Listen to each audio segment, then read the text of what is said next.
Hey everyone. We'll just be starting in a couple of moments. I'm just going to let people flow in just a little bit more. So thank you for joining.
Alrighty, we should be good to go whenever you're ready.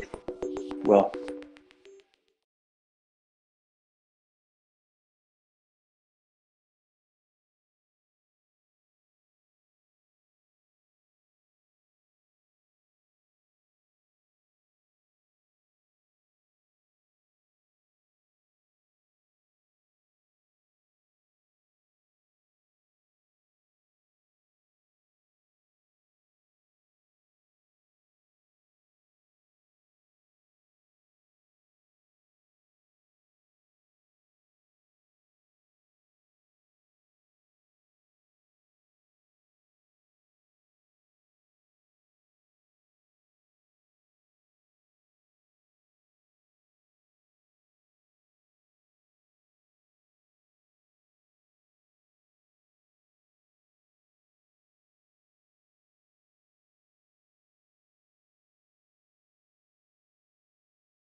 Nope, we're still having a little bit of audio errors.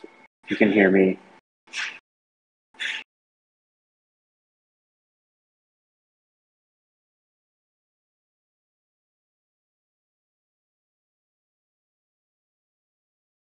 No.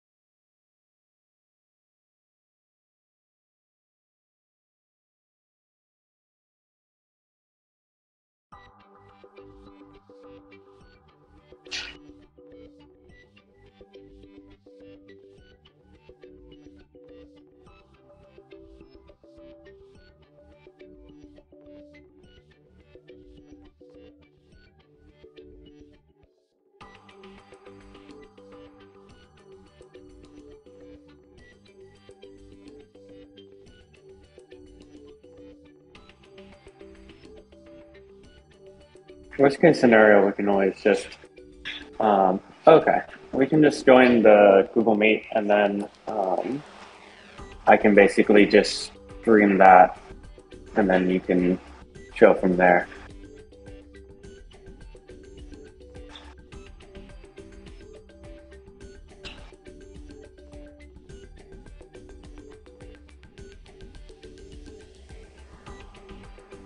Yeah.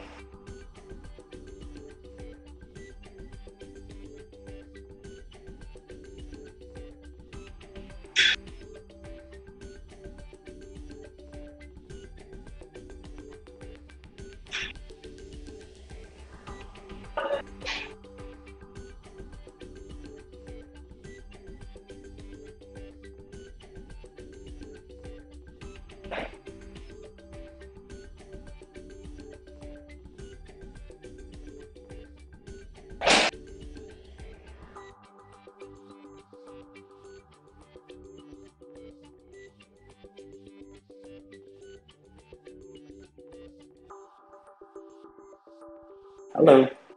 Errors with.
Let me check.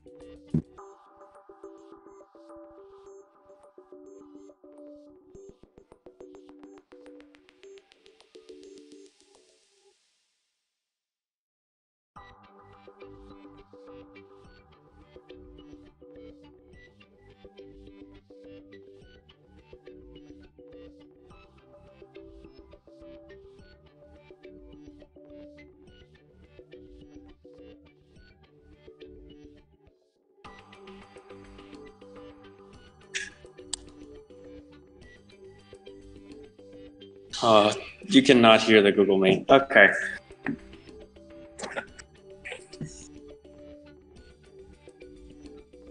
I'll just send a Google Meet. What can you do? Okay.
Hello.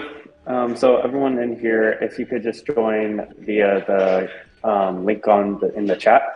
There is a security error that he can't get rid of because this is how his computer is. So if you could just join through that, that'd be great. You're muted, Brandon. It's all good. I was just speaking to the rest of the people in the other. Oh, okay. Yeah. Okay, got it.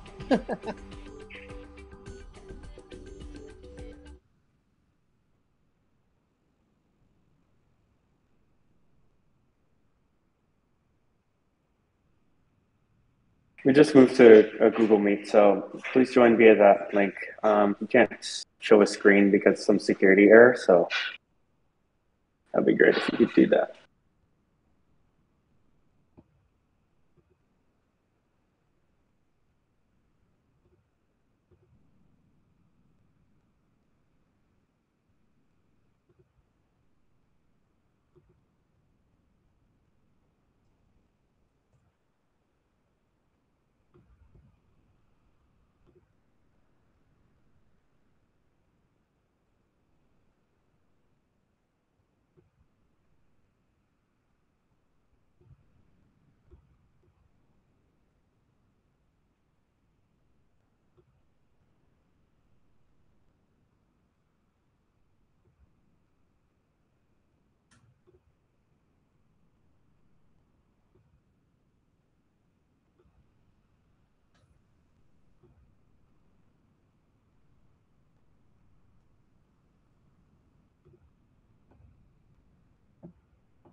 I think we can just get started for now, and I'll message the rest of the people and hope that they join. But probably lost a couple in the transfer. Okay. Sorry about that. It's all good. Hopefully everybody can hear me. Welcome, early Sunday morning.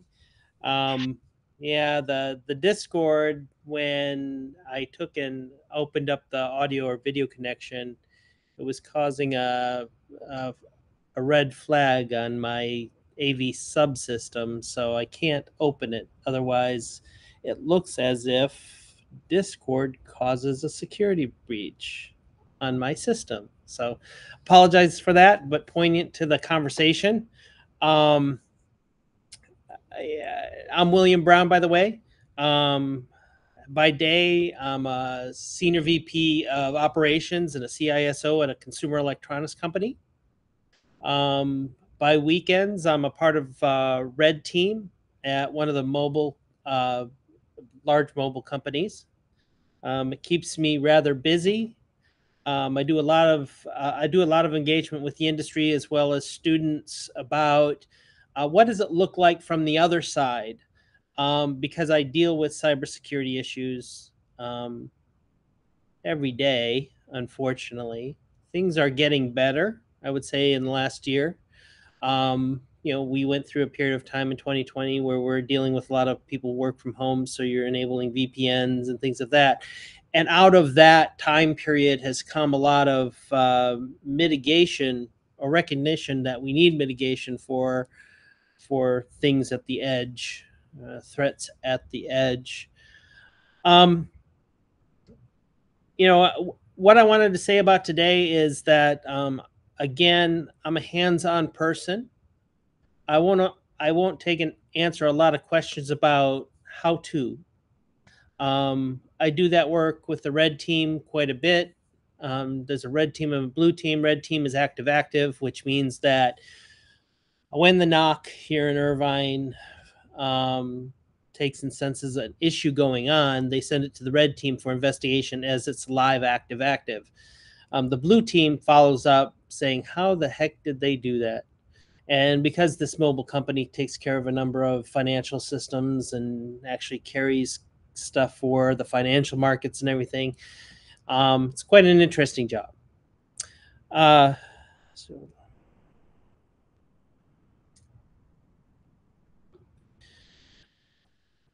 So again, by day, I'm a corporate leader, product evangelist. My day job, I just passed my 30 years, which is unheard of in the electronics industry.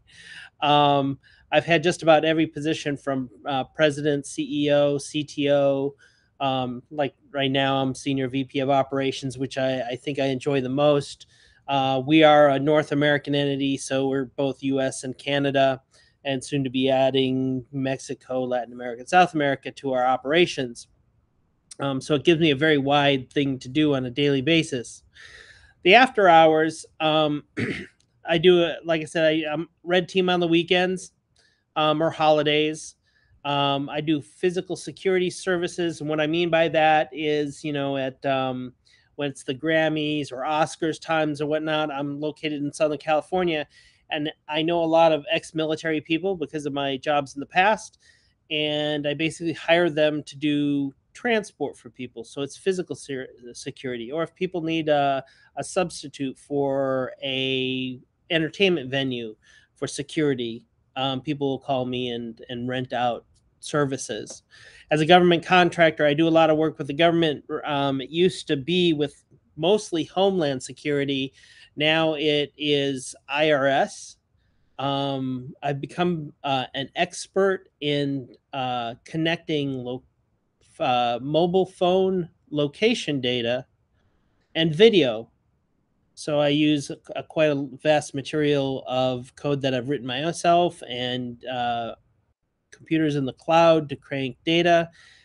I got out of the Homeland side because it got a little bit too much mentally to deal with. When you see certain things, it's harsh on the conscience sometimes because you're dealing with such negative things. I moved to IRS. They're constantly trying to track down people who are not paying their taxes and whatnot, and they can track cell phones and time up, public video and things like that. And so I do that. And I do a lot of litigation support. Since I've been around the industry so long, I do work as corporate witnesses or professional witnesses in litigation, specifically with patents. That's an experience that I've built up over probably 15 years. And I'll get into why that's probably important in your area expertise if you're interested in cybersecurity. I did the similar talk. It couldn't have been more than 6 months ago. I think it was in October of 2022. And even from that time, so much has changed. Um,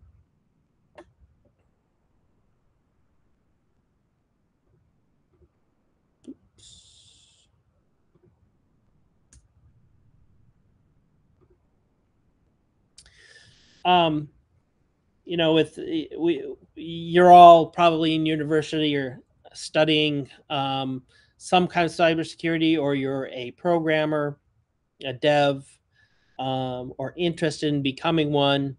The issue is today is that security at a all the companies and all the things I do have now become to the forefront, and they have to be looked as an overlay over the entire life cycle of any project, be it whether you're building a VCR, or whether you're offering a monolithic program, something like Amazon, the backend services.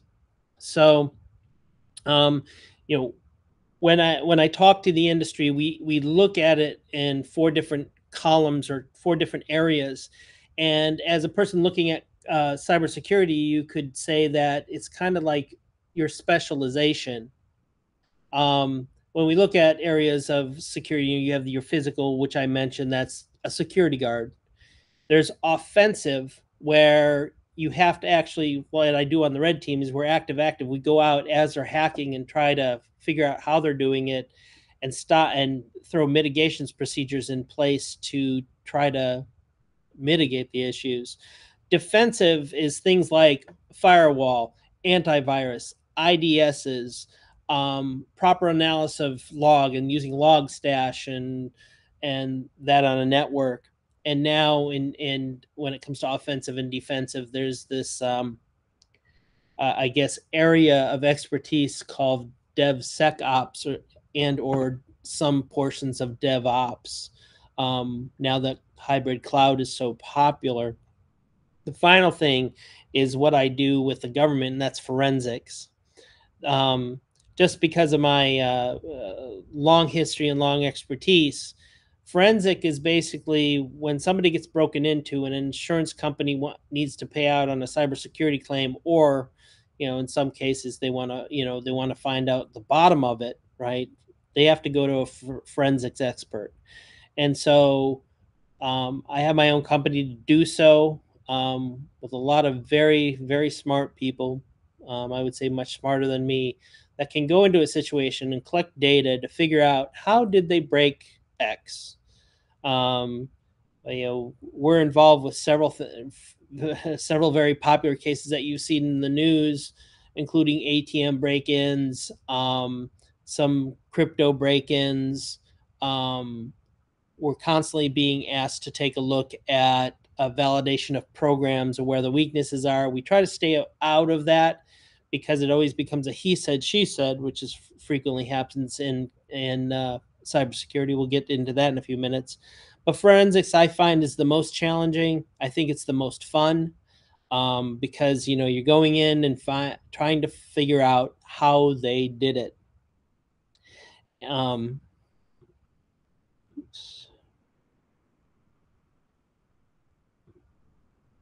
So many windows.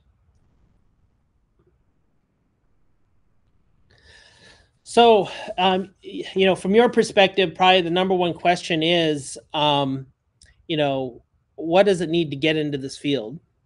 And quite frankly, when I came up, I come from a time period of when I started in this area that there wasn't Wi-Fi. There was only cable. In fact, most of the PCs when I started and I got out of high school, they weren't connected to networks. It was only in my first job, in my first couple of years, where I asked my employer, "What's that?" And they said, "Well, it's this computer that's hooked to this thing called the internet, also known as DARPANET." So I've been around a long time and seen a lot of changes. So for a person like me, I've gone back and got a lot of certifications, especially in the last, I'd say, 10 years. My degree is actually in physics and mathematics, which gives me the proper tools to analyze or have some kind of method or process to figure things out. So for me personally, that was a very good path to follow. Nowadays, you can actually get degrees in what we're talking about: cybersecurity, DevOps, DevSecOps. But I can tell you the reason why I continue to work both jobs, the red team and my day job, is at the present time, it takes roughly about $30,000 a year to keep my certs active. I carry a number of them that you see out there, from CSSP to some of the more advanced ones for Cisco, Juniper, some Aruba network switches. So they get rather onersome of what you're going to support. But you learn that as you go on, get these certs. Usually it's your employer that helps you get there. If you're coming out of a university, you'll have a base degree, and then you begin to build on your knowledge base. One of the things that I always like to tell people is this is an area that is very education intensive. You know, nowadays, because so much work is being done, if you don't graduate with some kind of related programming degree, electronic engineering, um, like I said, DevOps, and follow up with certifications with AWS, Azure, wherever you can. It'll only take a few for you to get the basis, right? Because there's many clouds out there up to like Heroku. But if you learn a few, especially with the big ones, Amazon and Azure, you'll have enough to go out and work in the environment and know where you want to specialize. The next thing is, again, security is an overlay. It's now considered a lifetime. No matter where you go, every IT person is going to say what their I guess level of security or security involvement is. In my particular case, in my day job, is that IT reports to me. So we have operations, or what we call the systems, and then we sell devices that mitigate the security issues, and we set up networks and things of that nature. And so security has to be an overlay to business, which makes a lot of opportunity, whether you want to go into your own business to support these things as a value added reseller, as a what we call a VAR, or work at one of these companies that supply this. Unfortunately, like I said, with the certs, is that I was probably um, 15 to 20 years into my career before I started getting my certs. Literally in 2014, I just started getting my A+. I mean, it's something that I would literally train hundreds of people a year. But just to have that check in the box, you know, that yes, I have that, is never necessary. So the issue is education never ends if you're in security. It's just a fact of life. Because it is a research sport, as I like to call it, you know, and ultimately you're only as good as your last hack or the last hack you dealt with. So, and the last thing is that for the most part, and I would say 50-50, 50% is knowledge that you will have learned from these certs and degree programs. But 50% is what you've learned just being a hacker, learning online. And in the end, if you decided that you're just going to get certs and don't go to university, it is very possible that you could even start your own business that deals with security, because some of the other tools that we'll talk about in a little bit, and do it all yourself without a university degree. Whether that's good or bad, I don't know. But if you look at Fortune 500s, if you want to go with big companies nowadays, they do require university degrees. So it's not saying that it's not possible to do without college education, but for your long-term career, some basis from a college or university is nearly required. And then again, learning on top of that with certifications, your network, and things like Discord, which we'll get into in a little bit. I talk a little bit about the honest realities of cybersecurity.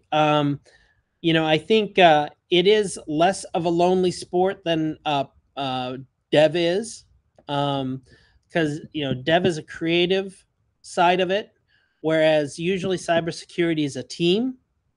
And the reason for that is because as a team, all of you have specializations. So some people are better at the physical security, some people are better at the network security layer, some people are better at application layer security. So in order to be effective, you'll have to work with your peers. You'll always work on a team. You'll never be able to take and work alone because you just won't have enough knowledge or power to get a solution that's effective in corporate environments. I can't honestly say I've never solved a case on my own. I've learned lots on my own. In fact, most of my experience has been doing it and blowing it up, right? Doing it, crashing, and so again, to learn your art, it's usually one-on-one, but in reality, you usually can't solve a company's problem alone.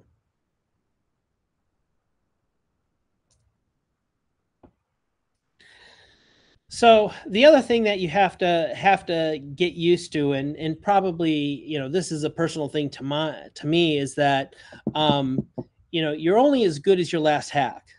And what I mean by that is you simply look at the current environment that's going on. Is that state actors in Europe and Russia, etc. They're so far beyond even some of our thoughts that they would try to pull off. And now, China has slowed down in this factor, but India is speeding up.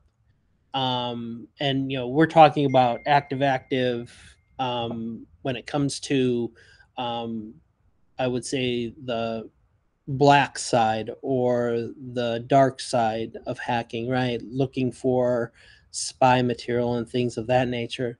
That there, as what's happened in the last year, from everything, cracking Intel to cracking Apple to cracking iOS, all the way down to almost every government system, is all that is only as good as your last hack. And much like I said, is that if you want peace, prepare for war. That's a famous saying. And that is true. It goes back to always be learning.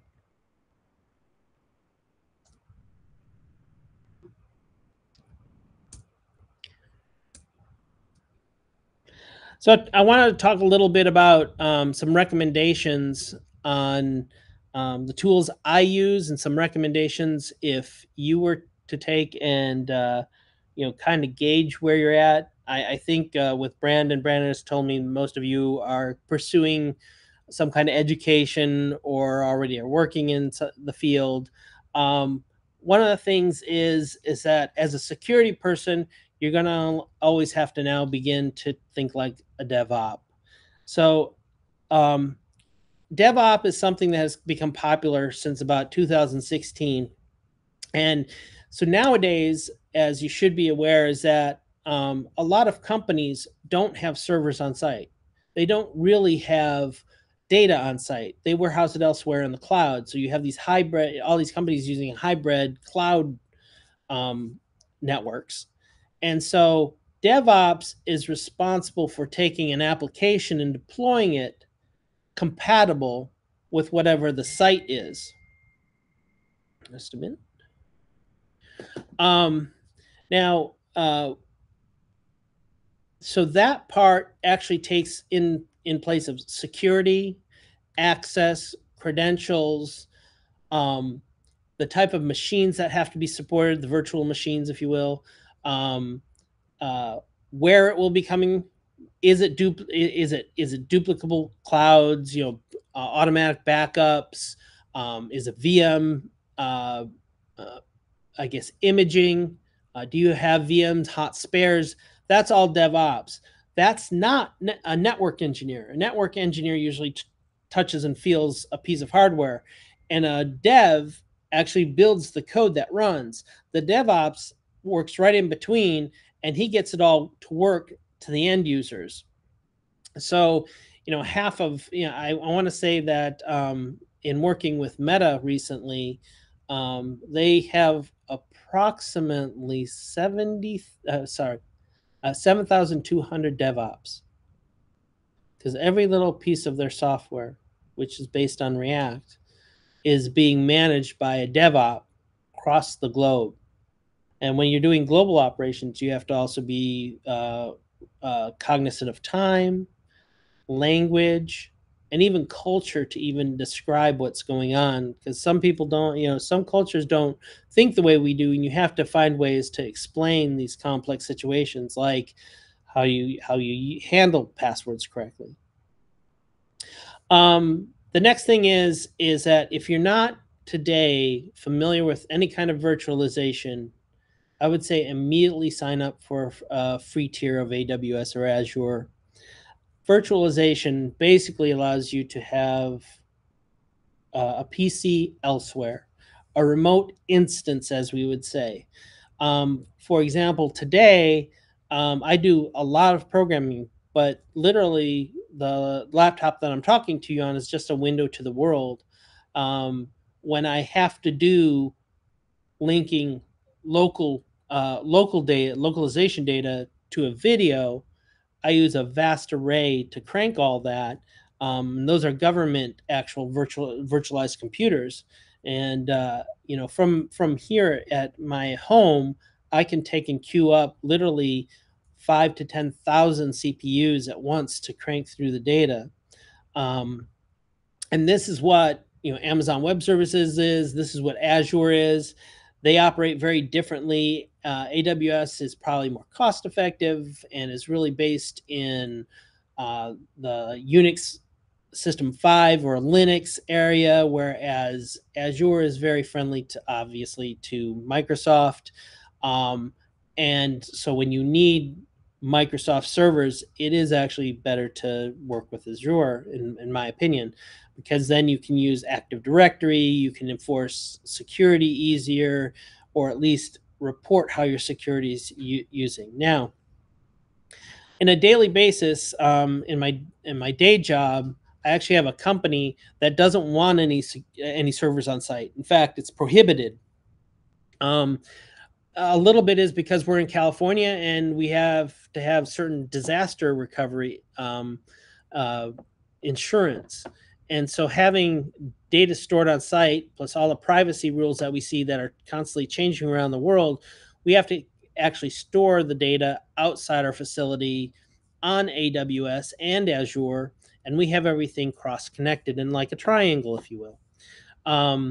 And so a small company that probably is, I think last year, they're about $100 million, have approximately 150 virtual machines running between AWS, Azure, and their local 150 instances.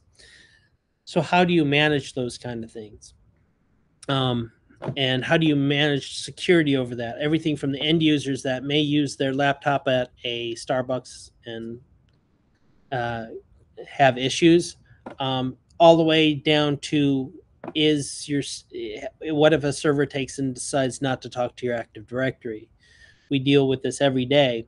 And so how we help fight this is actually we surround this network with containers, Docker containers.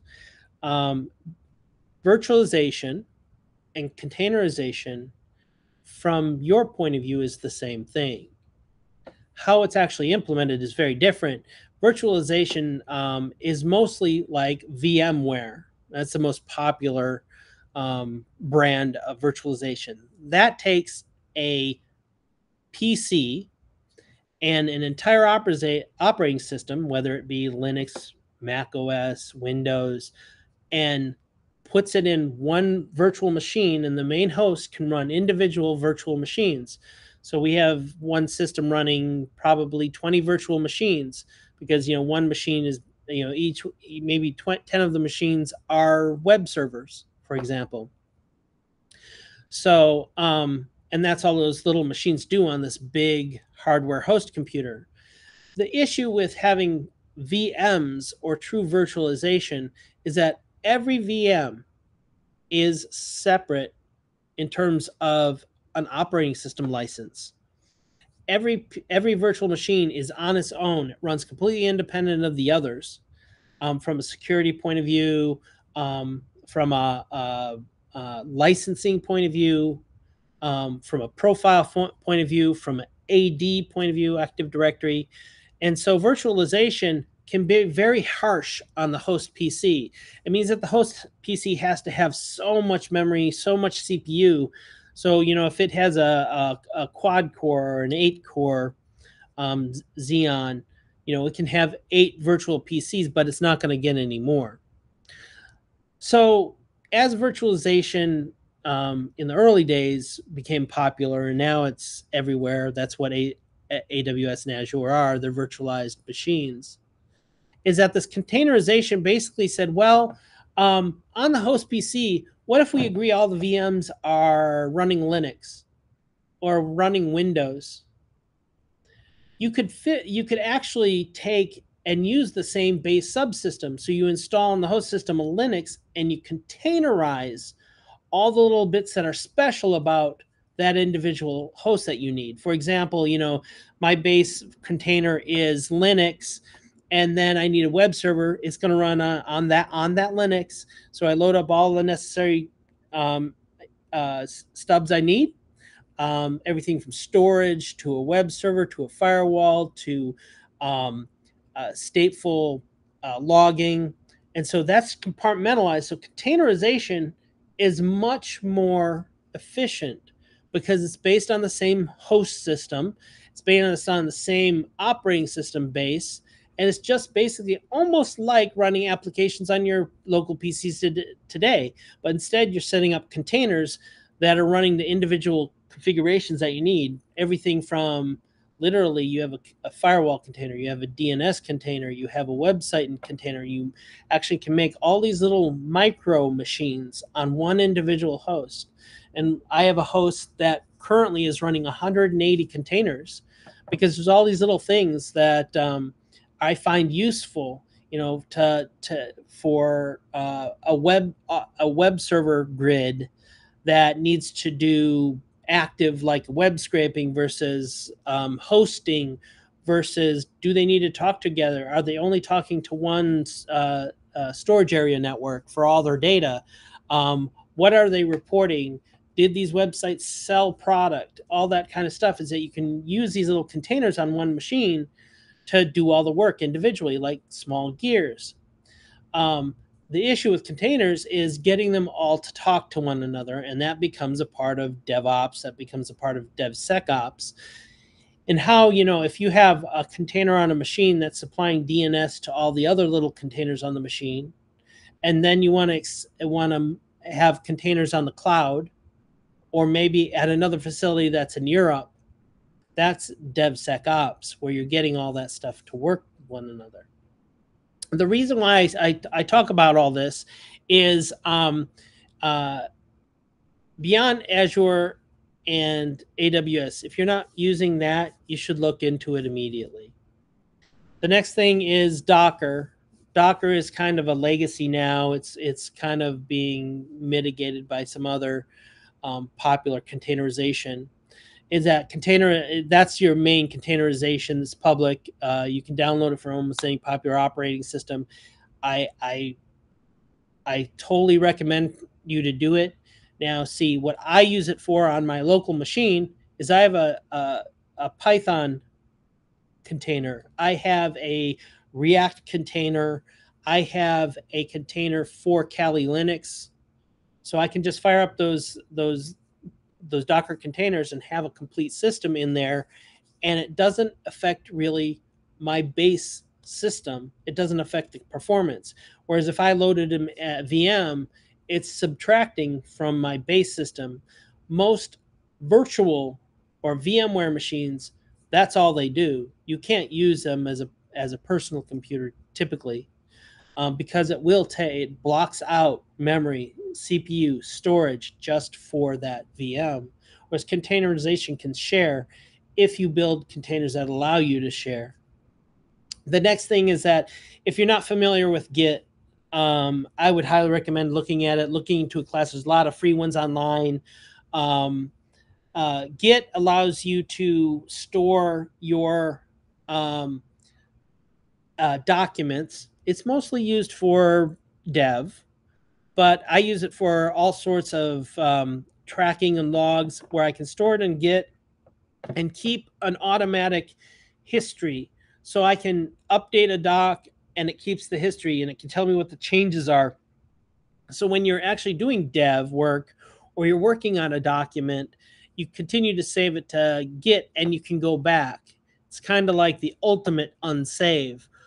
But rather than just an unsave feature that you'd have in Microsoft Word, is that you can save entire environments. So let's say you put out a monolith program, a single program like Word, and you want to assign your friend to just add a copy paste feature, right? That's where Git and how you can share feature sets and components of code and break up your code across and bring it back to a main working version. It helps that. So I strongly don't ignore it. If you're not interested in dev, but interested in cybersecurity, I still highly recommend looking into Git for any kind of computer work that you're going to be sharing or working on a team, tracking on a team, or you're instructing a team together. All of you use Discord and you kind of know that kind of environment. And it's not, there's some similarities to Git and Discord. I personally use Discord for music community. So again, Git. The next is a cybersecurity tool, and it's constantly updating. I'm not so sure it'll be staying Kali Linux. It might become something else. But basically, this is a virtual machine or a container that's saved out in the cloud that you can download. You can write to CD, you can a USB, or you just fire it up as a Docker container or a VM. And basically, it's all the tools you'll ever need to learn the basis of cybersecurity. Things like Burp Suite and uh, advanced versions of sensing IP networks, IP ports, password hacks, brute force password hacks.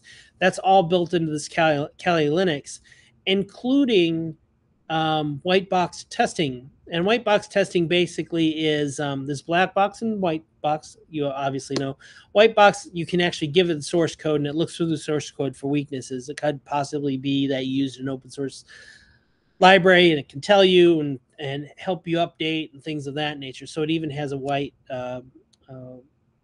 scanner in it. The next thing is a lot of people don't fully understand until you take some database courses, the concept of timescale databases. It's just like any SQL database, but SQL databases are relational. Timescales are basically based on time points. It means everything into the database, every record is very highly functioning of time. Why that's important is because in cybersecurity, especially in forensic, what you're doing is you're trying to look at a timeline. So when you walk into a company and you have to do a forensic, you find all the hosts, you pull all the logs, you put them into a time scale, and then you begin to use tools to try to find out when and if, how, what machine was it that the trigger happened first, because you'll see the event and then you back up from there to see where, wait a minute, why did that system do that? And then you can begin to look further. Timescale databases are built to do that. When we're looking also at video, which has time data on it typically, and location tracking of cell phones, this is ultra critical. I can put both in and begin to analyze what happened at which point. Where was that cell phone in this picture?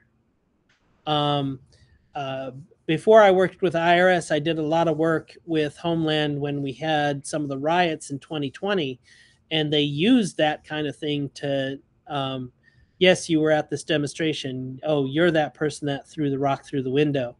That actually all happened.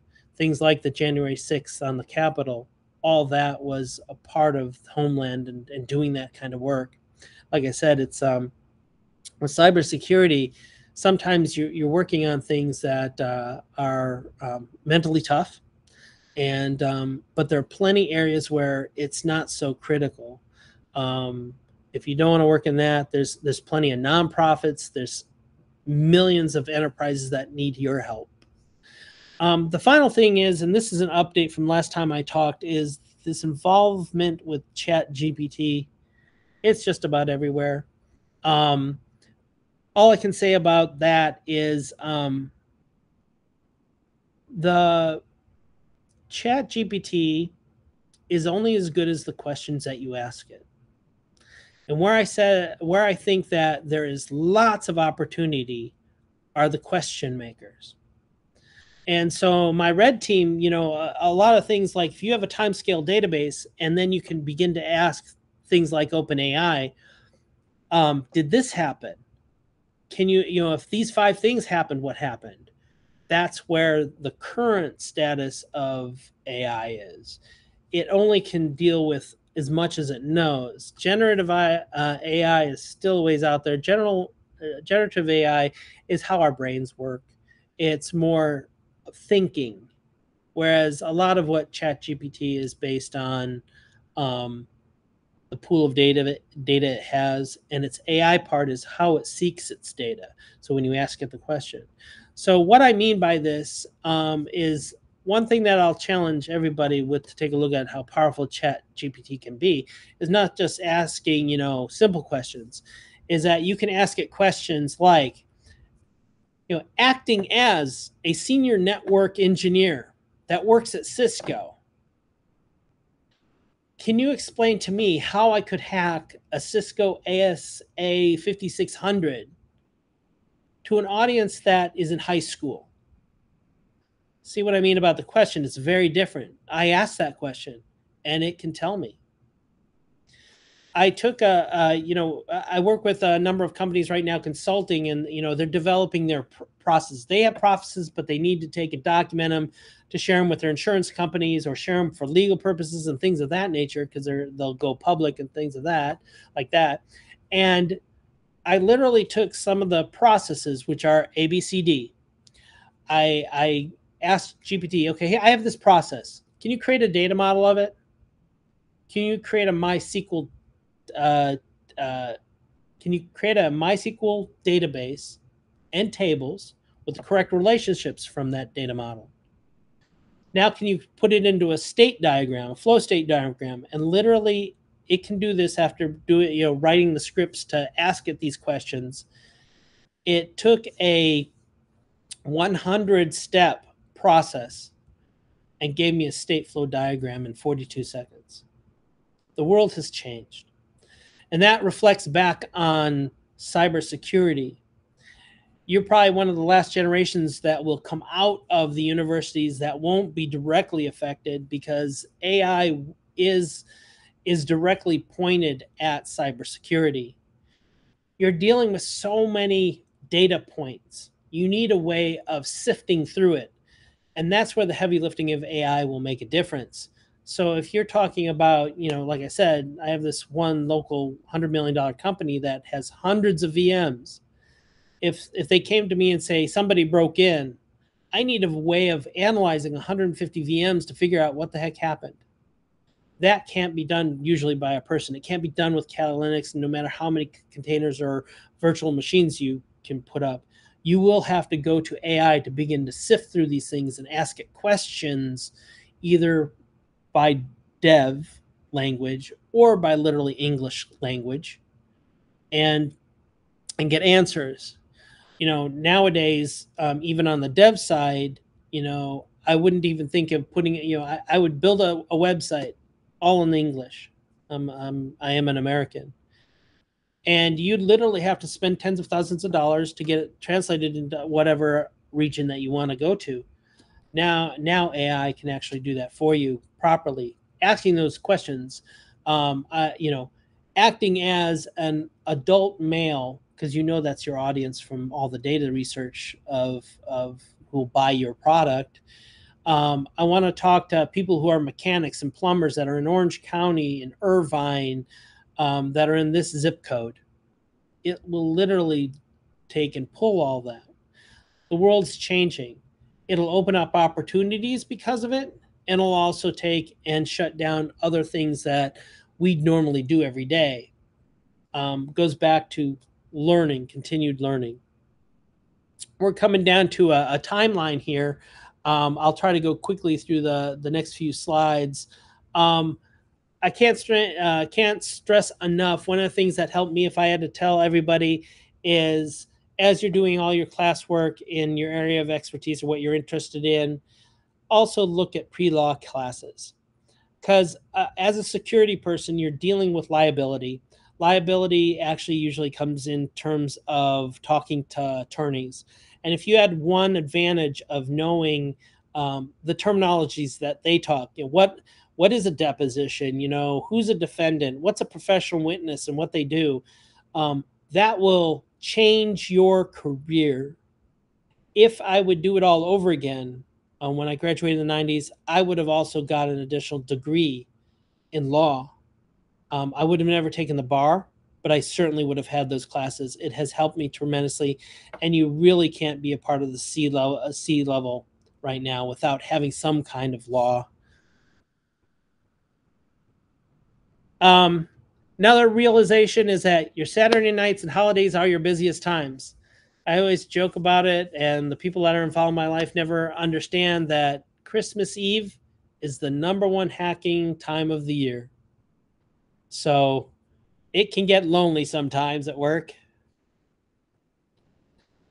Understand that businesses need you. Some cases they're required to have you. They don't want you. And what I mean by that is that security, when you have to go to the president of a company and say, you can't do this anymore, and you're just a manager or an assistant manager, again, businesses have to have you. They have to give you budget, but they don't want to have to. You're an end idea for them. So as you enter the workplace, you'll notice this, and the more engagement that you can have with your management staff to understand what you're doing, the better off you'll be. So unlike development, tech support, sales engineers, anything security is highly visible to making the dollar. You always will have to have engagement with senior staff. So that's something to think about as you exit college, is that these kind of areas do require a lot of career development.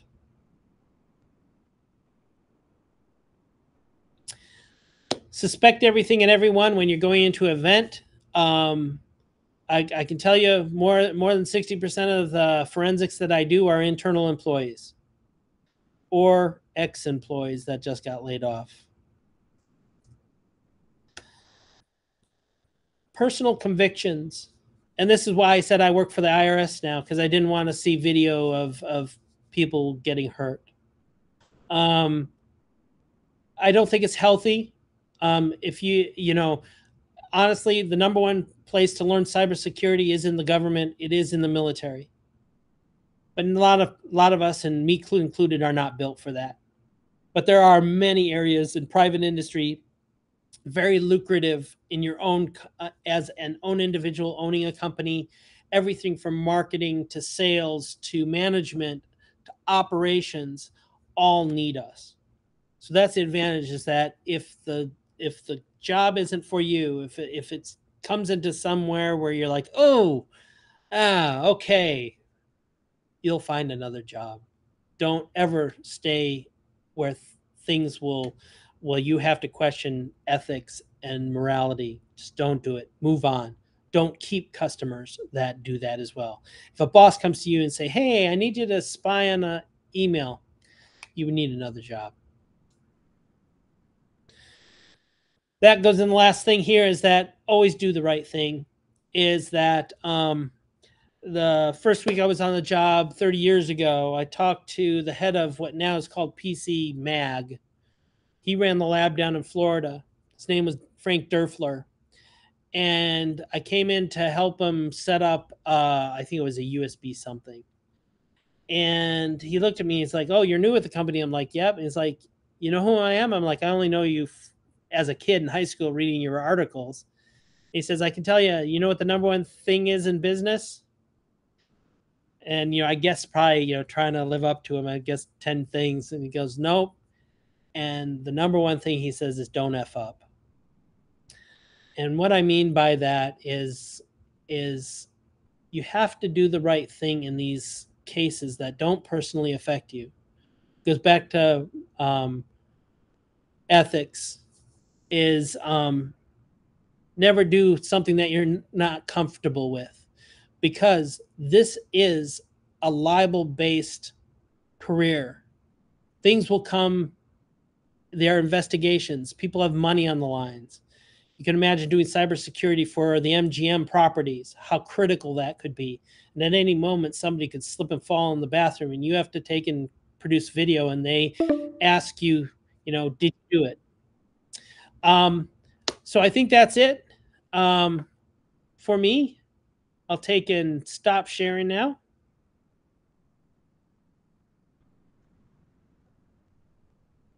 Let's see.